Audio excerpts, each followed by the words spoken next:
Welcome balik sa atong community medicine blog. Karon, hisgutan nato ang kahinungdanon sa pag-inom og limpyo nga tubig.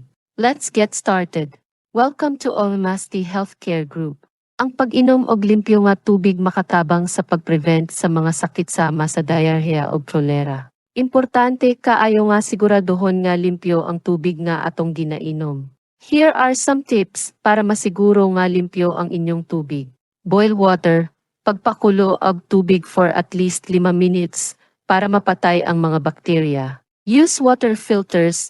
Gamit og water filters para masiguro nga limpyo ang imong tubig. Store water safely.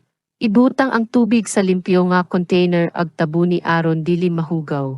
Mauna to ang mga tips para masiguro nga limpyo ang inyong tubig. Hinaot makatabang kini sa inyong kaluwasan og health. Ayaw kalimot sa pag-like, share, og subscribe. Daghang salamat, og amping kanunay. Welcome to Almasty Healthcare Group.